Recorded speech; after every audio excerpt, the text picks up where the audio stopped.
Selamat pagi, siang, sore, malam Ibu Aan dan teman-teman sekalian. Kami dari kelompok Inter 2 ingin menjelaskan mengenai PSAK 2 mengenai laporan arus kas. Sebelum itu, izinkan kami memperkenalkan diri terlebih dahulu.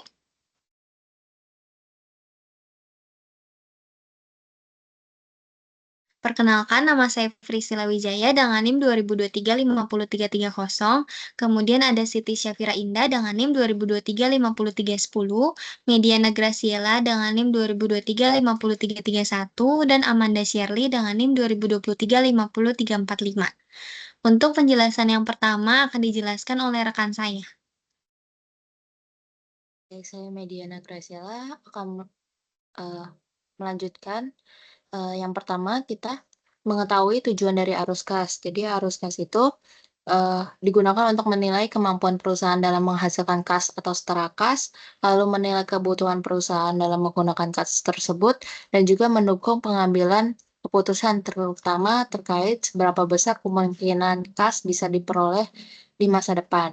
Jadi, laporan ini memberikan gambaran kita tentang perubahan kas suatu perusahaan dalam periode tertentu yang dibagi menjadi aktivitas operasi, investasi, dan juga pendanaan. Selanjutnya kita mengetahui ruang lingkupnya. Jadi setiap entitas atau perusahaan wajib menyusun laporan kas sesuai dengan aturan dan juga menyajikannya sebagai bagian yang tidak terpisahkan dari laporan keuangan tahunan ataupun berkala. Jadi penggunaan laporan keuangan entitas berkepentingan untuk mengetahui bagaimana entitas menghasilkan dan juga menggunakan kas atau setara kas. Hal tersebut bersifat umum dan tidak bergantung pada aktivitas entitas apakah kas dapat dipandang sebagai produk entitas seperti yang berlaku di lembaga keuangan.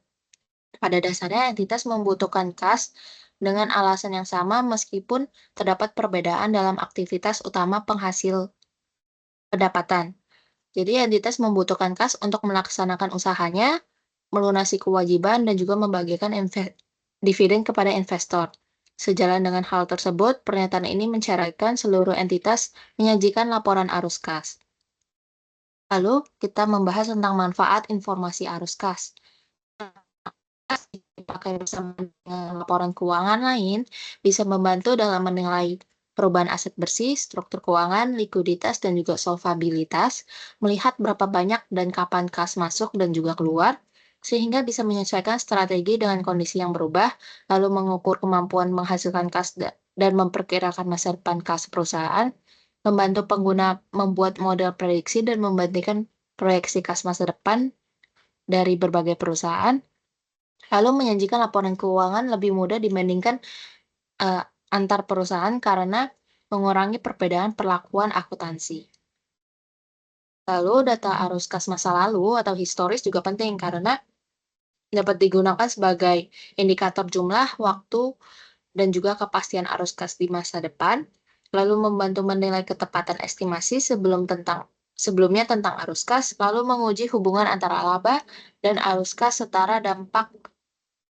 serta dampaknya terhadap perubahan harga.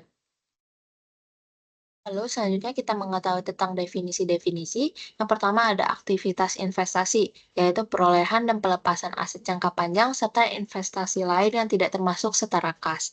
Lalu ada aktivitas operasi, yaitu aktivitas penghasil utama pendapatan entitas dan aktivitas lain yang bukan merupakan aktivitas investasi dan juga aktivitas pendanaan. Lalu ada aktivitas pendanaan, yaitu aktivitas yang mengakibatkan perubahan dalam jumlah serta komposisi kontribusi ekuitas dan pinjaman entitas. Lalu ada arus kas, yaitu arus kas masuk dan arus kas keluar, dan juga setara kas. Lalu ada kas, yaitu terdiri dari saldo kas dan juga rekening giro, lalu ada setara kas, yaitu investasi yang sifatnya sangat liquid, berjangka panjang, dan dengan cepat dapat segera dikonversikan menjadi kas dalam jumlah yang dapat ditentukan dan memiliki resiko perubahan nilai yang tidak signifikan. Lalu kita bahas tentang kas dan juga setara kas. Setara kas dimiliki untuk tujuan memenuhi komitmen kas jangka pendek, bukan untuk investasi atau tujuan lain. Nah, untuk memenuhi kualifikasi sebagai setara kas, suatu investasi harus segera dapat dikonversikan menjadi kas dalam jumlah yang dapat ditentukan dan memiliki resiko perubahan nilai yang tidak signifikan. Oleh karena itu, suatu investasi umumnya memenuhi kualifikasi sebagai setara kas hanya jika segera jatuh tempo dalam waktu tertentu. Contohnya itu kurang dari 3 bulan ataupun sejak tanggal perolehannya. Investasi dalam bentuk ekuitas tidak termasuk setara kas, kecuali substansi investasi dalam bentuk ekuitas tersebut setara kas. Contohnya itu kayak saham preferen yang diperoleh dalam suatu periode, dalam periode singkat dari jatuh temponya dan tanggal penembusannya telah ditentukan. Lalu biasanya pinjaman dari bank itu dihitung sebagai bagian dari aktivitas pendanaan dalam laporan arus kas. Tapi di beberapa negara ada namanya cerokan bank, yaitu saat perusahaan mengambil uang lebih dari saldo yang ada di rekening banknya. Nah, kalau misalnya perusahaan sering menggunakan cerukan itu sebagai bagian aktivitas pengelolaan kas hariannya, maka cerukan itu nanti dianggap sebagai kas dan juga setara kas, bukan pendanaan. Contohnya, bank kita biasanya positif, tapi sesekali juga bisa negatif karena adanya cerukan. Nah, hal itu kalau misalnya memang ada langsung dibayar balik, maka dianggap bagian dari kas dan juga bukan utang jangka panjang. Karena itu dalam laporan keuangan, saldo kas biasanya negatif kalau misalnya memang disebabkan oleh cerukan bank yang wajar. Lalu selanjutnya ada penyajian laporan arus kas. Laporan arus kas melaporkan arus kas selama periode tertentu dan diklasifikasikan menurut aktivitas operasi, investasi, dan juga pendanaan. Entitas menyajikan arus kas dalam aktivitas operasi, investasi, dan juga pendanaan dengan cara yang paling sesuai dengan bisnisnya. Klasifikasi arus kas berdasarkan aktivitas menyediakan informasi yang memungkinkan pengguna untuk menilai dampak aktivitas tersebut terhadap posisi keuangan entitas serta dapat jumlah kas ataupun setara kas.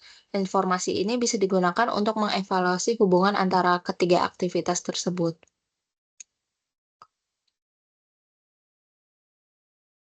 Lalu ada aktivitas operasi. Jumlah arus kas yang timbul dari operasi adalah indikator utama untuk menentukan apakah operasi entitas telah menghasilkan arus kas yang cukup untuk melaksanakan pemeliharaan operasi entitas, membayar dividen, dan juga melakukan investasi tanpa bantuan sumber pendanaan dari luar. Informasi ini tentang komponen spesifik atas arus kas operasi historis yang berguna dalam hubungannya dengan informasi lain dalam memperkirakan arus kas operasi masa depan. Lalu, arus kas dari aktivitas operasi berasal dari kegiatan utama perusahaan dalam menghasilkan pendapatan, seperti contoh penerimaan atau arus kas masuk. Itu bisa dari penjualan barang atau jasa, royalti, komisi, fee, pendapatan lain, dan juga kontrak yang dimiliki untuk diperjualbelikan. Lalu ada contoh pengeluaran kas atau kas keluar. Itu seperti bayar ke pemasok atau jasa, terus bayar gaji karyawan, bayar klaim, asuransi, manfaat polis, bayar pajak. Nah, kadang-kadang hasil penjualan alat atau mesin itu masuk ke aktivitas investasi. Tapi kalau misalnya alat itu disewakan atau dijual lagi, maka akan dianggap aktivitas operasi. Lalu, jika perusahaan punya surat berharga kayak saham ataupun obligasi untuk dijual belikan dalam waktu dekat, arus kas dari transaksi tersebut dianggap aktivitas operasi, termasuk juga pinjaman jangka pendek ke pihak luar seperti uang muka atau cash advance, dan juga meminjamkan antar lembaga keuangan. Tujuannya bukan untuk investasi jangka panjang, maka tetap diklasifikasikan sebagai aktivitas operasi. Selanjutnya akan dijelaskan oleh rekan saya. Selanjutnya, saya Amanda Sherly akan melanjutkan ke penjelasan bagian aktivitas investasi. Nah, jadi aktivitas investasi ini didefinisikan sebagai pengeluaran dan penerimaan kas yang terkait dengan perolehan dan pelepasan aset jangka panjang serta investasi lain yang nggak termasuk setara kas tadi. Nah, pengungkapan terpisah atas aktivitas ini sangat penting karena merepresentasikan sejauh mana perusahaan telah mengeluarkan uang untuk sumber daya yang diharapkan dan bagaimana dia menghasilkan pendapatan dan arus kas di masa depan. Nah, ini ada contoh-contoh daripada transaksi dari aktivitas investasi. Nah, untuk inflow atau arus kas masuk, di sini ada contohnya penerimaan aset tetap, aset tak berwujud, dan juga aset jangka panjang. Lalu yang kedua ada penerimaan kas dari penjualan instrumen utang dan instrumen ekuitas lain dan kepentingan dalam ventura bersama. Lalu di sini juga ada penerimaan kas dari pelunasan uang muka dan pinjaman yang diberikan ke pihak lain. Lalu yang terakhir di sini ada penerimaan kas untuk future contract, forward contract, dan option contract, serta swap contract. Nah, kecuali kalau misalnya kontraknya itu dimiliki buat tujuan diperdagangkan atau diperjualbelikan. Nah, kalau kayak gitu berarti pembayaran atau penerimaan ini termasuk ke aktivitas pendanaan. Lalu untuk outflow atau kas keluarnya, di sini ada pembayaran uh, ini maksudnya adalah penjual. Ini adalah pembayaran untuk aset tetap atau aset tak berwujud yang dibeli sama perusahaan. Nah, pembayaran ini itu termasuk sama biaya pengembangan yang dikapitalisasi dan aset tetap yang dibangun sendiri. Lalu yang kedua ada pembayaran kas untuk memperoleh instrumen utang atau instrumen ekuitas entitas lain dan kepentingan dalam ventura bersama. Lalu yang ketiga ada uang muka dan pinjaman yang diberikan ke pihak lain. Lalu ada pembayaran kas untuk future contract, forward contract, option contract maupun swap contract. Nah, tadi seperti yang aku bilang, kalau misalnya ini tujuannya untuk diperjualbelikan, maka aktivitas kontrak ini termasuk ke aktivitas pendanaan. Nah, selanjutnya kita akan bahas aktivitas pendanaan. Jadi, kalau aktivitas pendanaan ini adalah aktivitas yang menghasilkan perubahan dalam ukuran dan komposisi modal daripada si entitasnya. Nah, pengungkapan terpisah dari arus kas ini itu sangat penting juga karena memberikan wawasan tentang bagaimana perusahaannya itu memperoleh dan membayar kembali dana yang digunakan untuk operasinya. Nah, di sini ada contoh-contoh dari transaksi pendanaan. Nah, untuk arus kas masuknya, di sini ada penerimaan kas dari penerbitan saham atau instrumen ekuitas lain. Lalu yang kedua bisa dari penerimaan kas dari penerbitan obligasi, pinjaman, wesel, hipotek, dan juga pinjaman jangka panjang. Lalu yang kedua untuk arus kas keluarnya, di sini ada pembayaran kas kepada pemilik untuk memperoleh atau menebus saham entitas pendek maupun jangka panjang lainnya. Lalu yang kedua adalah pelunasan pinjaman. Lalu yang terakhir adalah pembayaran kas oleh penyewa atau lisi yang kita pelajarin itu untuk mengurangi saldo liabilitas yang berkaitan dengan sewa atau lease-nya itu sendiri. Boleh next? Nah, selanjutnya aku akan bahas pelaporan arus kas dari yang tadi cash flow itu. Ini ada dua metode. Yang pertama ada metode langsung dan juga metode tidak langsung. Nah, metode langsung ini itu melaporkan kelompok utama dari penerimaan kas bruto. Nah, contohnya di sini ada dari kas pelanggan, terus kas yang dibayar ke pemasok, terus bayar gaji, dan lain sebagainya secara terpisah. Nah, berarti nanti akan terlihat secara langsung di laporannya dari mana kas masuk maupun kas keluar untuk kegiatan operasional. Nah, PSAK 2 ini itu sangat menganjurkan penggunaan metode langsung ini. Nah, alasannya adalah karena metode ini itu memberikan informasi yang lebih berguna untuk mengestimasi arus kas masa depan. Jadi dengan melihat langsung arus kas masuk maupun keluar, maka pengguna laporan keuangan itu bisa memperoleh pemahaman yang lebih baik tentang bagaimana operasi inti dari perusahaannya itu untuk menghasilkan kas.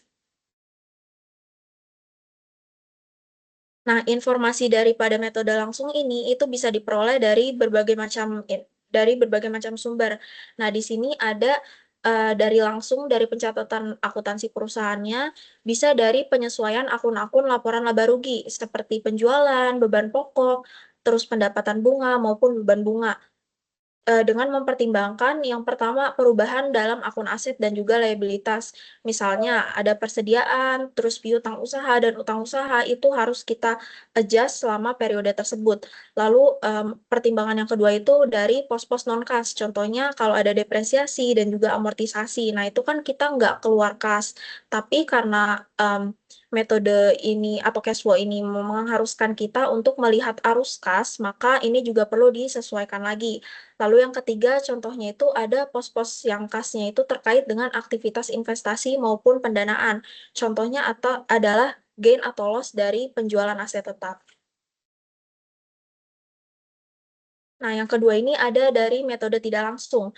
Nah, beda dari metode langsung, kalau metode tidak langsung ini dia itu dimulai dengan laba atau rugi neto atau dari laporan laba rugi. Terus kemudian disesuaikan untuk menghilangkan dampak transaksi non-kas yang tadi seperti depresiasi, amortisasi, gain atau loss dan lain sebagainya yang berkaitan dengan aktivitas investasi maupun pendanaan.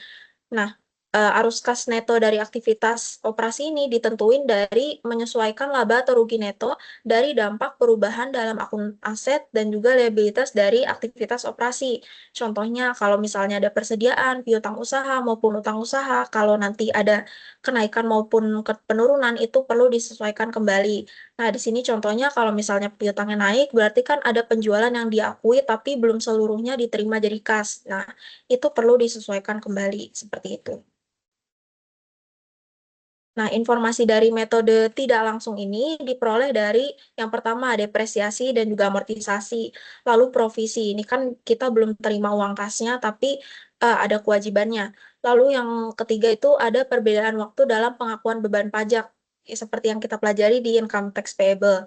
Terus yang keempat ada gain atau loss dari valuta asing yang belum direalisasi. Yang kelima ada laba entitas asosiasi yang belum didistribusikan, contohnya itu dividen. Lalu yang terakhir ada pos-pos lain yang kasnya itu berdampak ke arus kas investasi maupun pendanaan. Nah, contohnya di sini ada tadi gain atau loss dari penjualan aset tetap yang merupakan aktivitas investasi. Nah, perlu dihilangkan dari laba neto karena sebenarnya kasnya itu udah dilaporin di aktivitas investasi. Nah, ini ada contoh daripada laporan arus kas tapi pakai metode langsung. Nah, kalau ini bisa dilihat kalau pakai metode langsung itu kita bisa tahu dari mana penerimaan kas maupun pembayaran kasnya. Contohnya di sini kita jadi tahu kalau ada penerimaan kas dari pelanggan. Lalu kalau untuk outflow-nya kita bisa tahu kalau di sini ternyata ada pembayaran kas kepada pemasok dan juga karyawan. Sehingga kalau pakai metode langsung maka arus kasnya itu juga bisa lebih transparan sehingga si pengguna laporan keuangannya itu bisa lebih memahami dari mana outflow maupun inflow kas yang kita punya di perusahaan. Nah, kalau pakai metode tidak langsung bisa dilihat di sini kalau dari metode tidak langsung itu dia dimulai dari laba bersih terus disesuaikan lagi sama sorry, disesuaikan lagi sama perubahan dalam aset maupun liabilities. Contohnya itu ada depresiasi, terus di sini ada kerugian dari selisih kurs dan lain sebagainya. Sehingga dari si metode tidak langsung ini, aktivitas operasinya itu nggak mencerminkan dari mana sih outflow maupun inflow yang dipunya dari perusahaan. Sehingga kita lebih apa ya nggak lebih tidak terinform dari mana sih kas yang kita punya itu sebenarnya seperti itu. Selanjutnya akan dijelaskan oleh rekan saya. Terima kasih. Perkenalkan, nama saya Siti Syafira Indah dengan NIM 202350. Saya akan menjelaskan mengenai arus kas dalam valuta asing. Yang pertama itu ada arus kas yang timbul dari transaksi valuta asing itu dicatat dalam mata uang fungsional entitas dengan mengalihkan jumlah valuta asing tersebut dengan kurs antara mata uang fungsional dengan valuta asing pada tanggal transaksi arus kas. Ini maksudnya ketika perusahaan melakukan transaksi dalam mata uang asing, misalnya itu membeli barang pakai dolar AS, tapi mata uang fungsional perusahaan itu adalah rupiah, maka jumlah dolar itu harus dikalikan dengan kurs pada saat transaksi terjadi. Jadi kita harus mengubah dulu ke rupiah sesuai nilai tukar saat itu. Yang kedua, itu ada arus kas entitas anak di luar negeri dijabarkan berdasarkan kurs antara mata uang fungsional dengan valuta asing pada tanggal transaksi arus kas.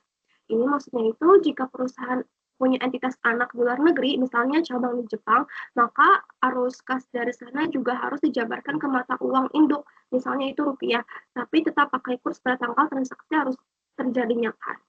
Boleh di next.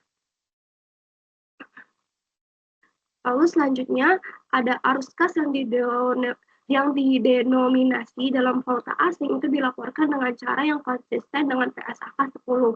Nah, sesuai dengan PSAK 10 ini, kita boleh menggunakan kurs rata-rata selama periode itu, misalnya rata-rata kurs bulan tersebut.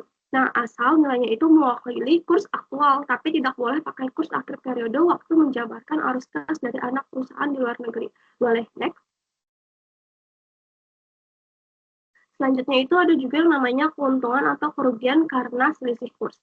Nah, kalau keuntungan atau kerugian itu belum direalisasi, artinya belum ada arus kas yang beneran terjadi yang keluar atau masuk. Maka itu bukan termasuk arus kas, tapi tetap saja kalau nilai tukar itu berubah, maka bisa berpengaruh ke nilai kas dan setara kas dalam mata uang asing. Jadi selisih kurs itu tuh tetap ditampilkan di laporan arus kas, tapi disajikan terpisah dari arus kas operasi investasi atau pendanaan. Gunanya adalah untuk mengkonsiliasi atau menjelaskan kenapa saldo awal dan saldo akhir itu bisa berubah karena pengaruh kurs. Boleh di next. Selanjutnya kita akan membahas bunga dan dividen.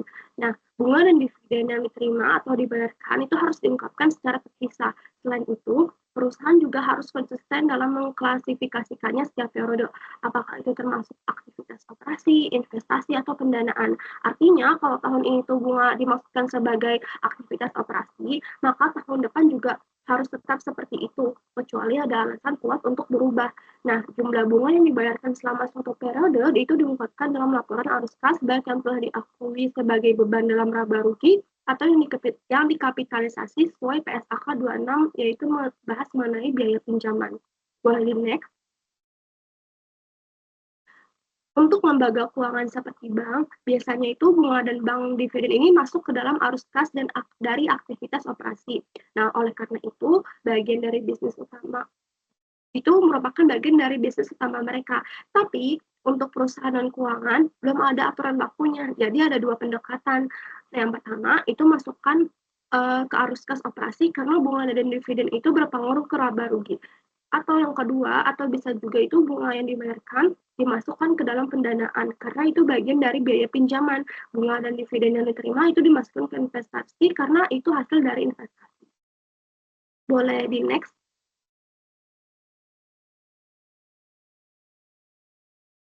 Untuk dividen yang dibayarkan ke pemegang saham, umumnya itu dimasukkan sebagai arus kas pendanaan, karena itu di bagian dari kewajiban ke pemodal. Tapi ada juga yang memasukkan ke arus kas operasi, agar pengguna laporan keuangan itu bisa lihat seberapa mampukah perusahaan membayar dividen dari hasil operasionalnya.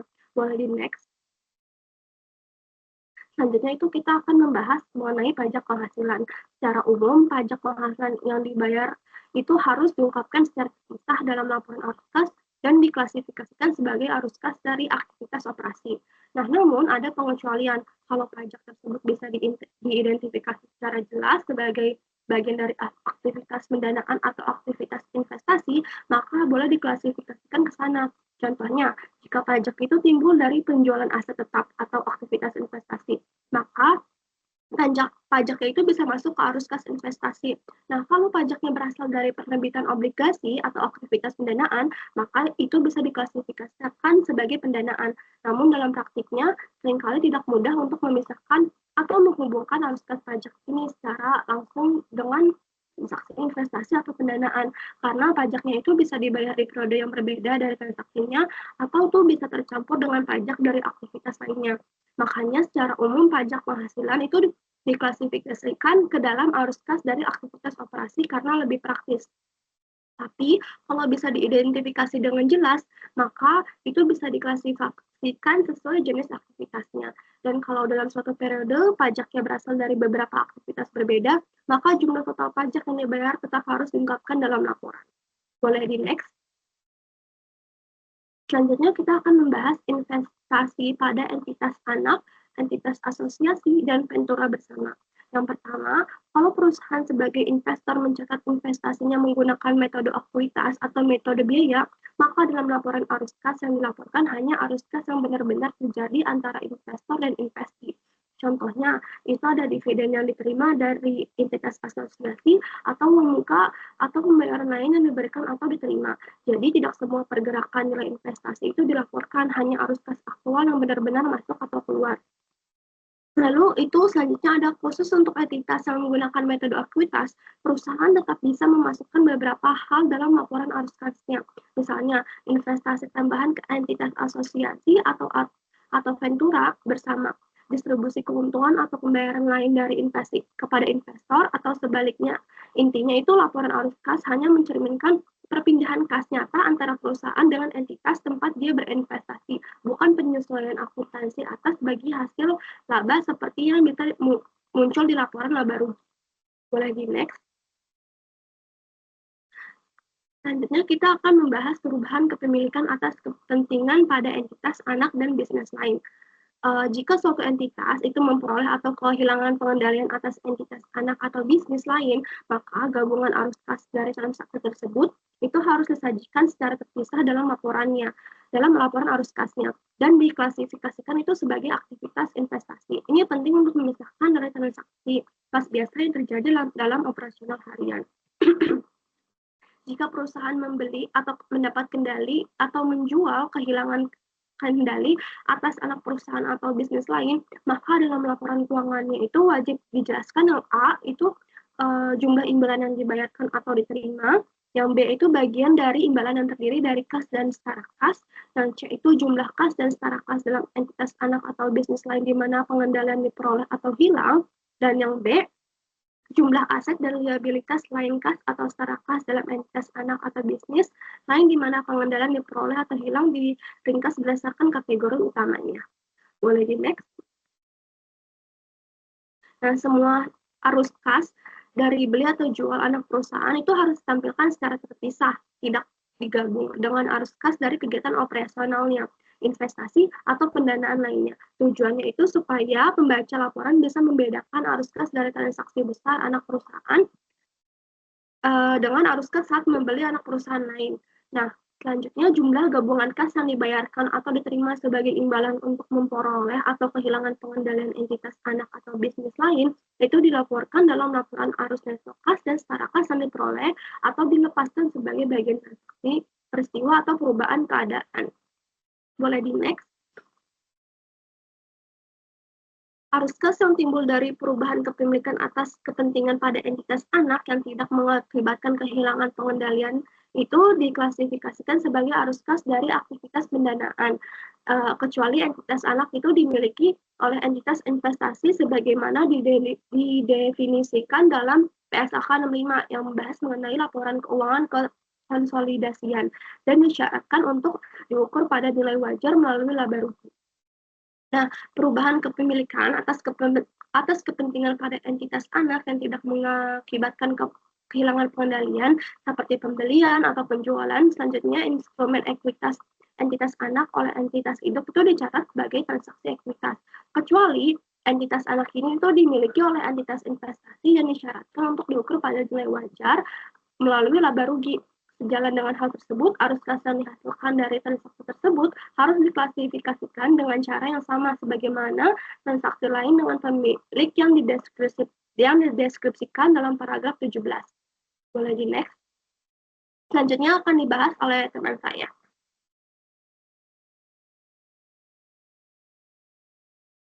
Oke, berikutnya dijelaskan oleh saya dengan nama Priscilla Wijaya, NIM belakang 330. Nah, kita akan membahas mengenai transaksi non-kas. Jadi, perlu kita pahami kalau nggak semua transaksi keuangan perusahaan itu melibatkan kas atau setara kas. Contohnya, perusahaan itu bisa aja memperoleh aset tanpa langsung membayar tunai. Nah, transaksi kayak gini disebut sebagai transaksi non-kas. Karena tidak melibatkan arus kas secara langsung, maka transaksi ini tidak dimasukkan ke dalam laporan arus kas. Tetapi bukan berarti transaksinya itu nggak penting. Nah, informasi kayak gini tetap harus diungkapkan dalam laporan keuangan agar tetap transparan dan relevan bagi pengguna laporan. Boleh next.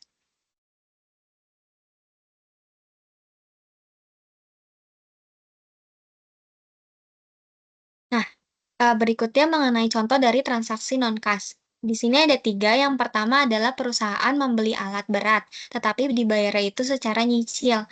Nah, ini berarti perolehan asetnya itu secara kredit. Kemudian yang kedua, akuisisi entitas melalui penerbitan saham. Jadi di sini perusahaan itu mengakuisisi bisnis lain, tetapi bayarnya itu bukan pakai uang, tetapi menerbitkan saham baru. Kemudian yang ketiga itu, misalnya perusahaan itu punya utang, tetapi si pemberi pinjaman setuju untuk menukar utang itu menjadi saham. Nah, ini disebut sebagai konversi utang menjadi ekuitas. Jadi, meskipun kelihatannya besar pengaruhnya terhadap struktur modal, karena tidak ada arus kas yang nyata saat ini, transaksi ini tidak muncul di laporan arus kas sesuai dengan tujuan laporan tersebut yang hanya fokus pada arus kas. Boleh next?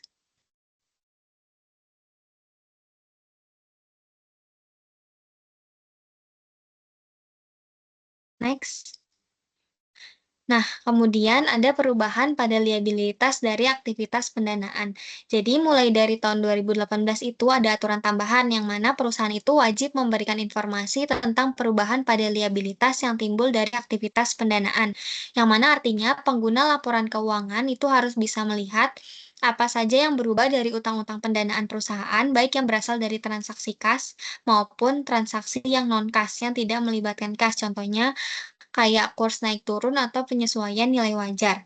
Nah, di sini terdapat 5 jenis perubahan liabilitas pendanaan yang harus dijelaskan. Yang pertama itu adalah perubahan arus kas, contohnya seperti pelunasan utang. Kemudian yang kedua perubahan karena perubahan struktur usaha. Contohnya membeli anak perusahaan atau menjualnya. Kemudian yang ketiga ada pengaruh kurs. Misalnya utang dalam dolar itu akan berubah nilainya kalau misalnya kurs rupiah itu berubah. Yang keempat, ada perubahan nilai wajar seperti utang yang dinilai kembali karena kondisi pasar. Dan yang terakhir itu perubahan-perubahan lainnya, termasuk misalnya perubahan kontrak, restrukturisasi, atau modifikasi perjanjian pinjaman. Boleh next? Nah, apa sih liabilitas pendanaan itu? Jadi di sini dijelaskan kalau liabilitas pendanaan merupakan semua kewajiban yang arus kasnya dicatat dalam aktivitas pendanaan di laporan arus kas. Contohnya, utang bank jangka panjang. Bahkan kalau perusahaan punya aset keuangan yang terkait langsung dengan utang itu, misalnya derivatif untuk lindung nilai, itu harus diungkapkan karena bisa berdampak ke arus pendanaan. Boleh next? Nah, di sini ada bentuk penyajian yang disarankan tuh kayak gimana. Nah, untuk penyajian informasi perubahan liabilitas pendanaan, perusahaan bisa menyajikan dalam bentuk rekonsiliasi, yaitu menjelaskan saldo awal utang pendanaan di awal tahun, tambah atau kurang selama tahun berjalan, karena di sini terjadi perubahan kas, perubahan kurs, konversi, dan lain-lain, sampai ketemu saldo akhirnya. Dan yang perlu dicatat ini, rekonsiliasi ini cukup informatif dan bisa ditelusuri kembali ke laporan posisi keuangan dan laporan arus kas, supaya pembacanya tuh nggak bingung, isi dari laporan keuangannya tuh kayak gimana. Nah, di sini juga, penyajiannya itu harus dipisahkan. Kalau misalnya perusahaan juga mengungkap perubahan pada aset atau liabilitas lain yang bukan pendanaan, pengungkapannya itu harus dipisahkan dari informasi tentang liabilitas pendanaan. Jadi, pengguna laporan keuangan bisa membedakan mana yang benar-benar terkait pendanaan dan mana yang tidak. Boleh next? Kemudian mengenai komponen kas dan setara kas. Dalam laporan arus kas itu penting banget untuk menyebutkan secara jelas apa aja yang termasuk dalam kas dan setara kas, dan harus direkonsiliasi dengan angka yang di laporan di neraca. Misalnya berapa jumlah kas yang benar-benar di tangan, saldo rekening bank, dan deposito jangka pendek yang bisa dicairkan secara cepat. Akan tetapi perlu diingat kalau tiap perusahaan itu bisa berbeda-beda dalam mengelola kasnya. Jadi, komponen setara kas ini bisa berbeda tergantung pada kebijakan manajemen. Oleh karena itu, definisinya ini perlu dijelaskan di laporan agar pembaca bisa mengerti konteksnya itu seperti apa. Dan kadang ada saldo kas ini yang nggak bisa bebas dipakai. Misalnya karena terikat perjanjian pinjaman, perusahaan itu nggak boleh sembarangan memakai dana itu. Nah, kas yang seperti ini harus diungkapkan secara terpisah supaya pembaca tahu mana yang bisa dipakai dan mana yang tidak. Boleh next? Nah, di sini ada pengungkapan lain. Ungkap saldo kas signifikan yang tidak dapat digunakan oleh grup usaha disertai dengan komentar manajemen. Di sini contohnya, misalnya perusahaan punya anak usaha di luar negeri yang negaranya membatasi pengiriman uang luar negeri. Berarti kas di sana itu nggak bisa langsung digunakan oleh kantor pusat atau grup usaha lainnya. Dan ini perlu diungkap supaya pembaca tidak mengira semua kas perusahaan itu bisa langsung dimanfaatkan. Nah, da selain itu, PSAK juga menganjurkan untuk mengungkapkan informasi tambahan yang bisa membantu memahami kondisi keuangan perusahaan. Di sini ada 3. Yang pertama, fasilitas pinjaman yang masih tersedia tetapi belum digunakan. Yang kedua, pemisahan arus kas yang digunakan untuk investasi, yaitu untuk menambah kapasitas versus arus kas untuk pemeliharaan, yang untuk menjaga agar bisnis tetap berjalan. Dan yang ketiga itu arus kas dari setiap segmen operasi, apalagi kalau misalnya bisnisnya itu terbagi-bagi menjadi berbagai segmen. Boleh next? Nah, di sini ada pemisahan arus kas pemeliharaan versus peningkatan. Hal ini tuh penting karena informasi ini membantu kita melihat apakah perusahaan itu hanya menjaga kapasitas operasional yang sudah ada atau juga berinvestasi untuk pertumbuhan masa depan. Kalau perusahaan hanya mengeluarkan kas untuk pemeliharaan tetapi tidak menambah kapasitas, itu menjadi sinyal negatif karena mungkin kondisi keuangannya itu terbatas atau tidak ada prospek pertumbuhan. Sebaliknya, kalau investasi untuk peningkatan kapasitas menunjukkan perusahaan itu sedang berkembang dan optimis ke masa depan. Boleh next? Berikutnya mengenai arus kas per segmen. Jadi, pengungkapan arus kas per segmen itu penting untuk mengetahui kontribusi dan konsumsi kas masing-masing dari unit bisnis. Contohnya seperti misalnya ada perusahaan yang memiliki berbagai segmen, makanan, properti, dan logistik. Nah, dari laporan arus kas keseluruhan mungkin terlihat kalau perusahaan itu sehat. Tetapi kalau dilihat dari per segmen, bisa jadi segmen properti itu menguras kas besar-besaran dan segmen makanan justru menghasilkan kas yang stabil. Nah, informasi kayak gini itu membantu pemangku kepentingan untuk menilai unit mana yang lebih produktif secara kas dan mana yang menjadi beban. Kemudian membantu manajemen mengambil keputusan strategis, misalnya memutuskan untuk menutup, menjual, atau restrukturisasi segmen yang merugi. Kemudian juga dapat memberi investor itu gambaran realistis apakah bisnis inti perusahaan itu benar-benar sehat atau hanya ditopang oleh satu atau dua segmen. Boleh next? Kemudian ada tanggal efektif. Jadi aturan ini itu berlaku sejak 1 Januari 2011. Lalu terdapat tambahan dan revisi yang mulai berlaku di tahun-tahun berikutnya. Misalnya seperti paragraf 44A sampai 44E tentang liabilitas pendanaan mulai wajib diterapkan itu sejak 1 Januari 2018. Tetapi kalau perusahaan mau menerapkannya lebih awal itu diperbolehkan. Boleh next? Sekian presentasi dari kelompok kami. Mohon maaf apabila ada salah kata. Terima kasih.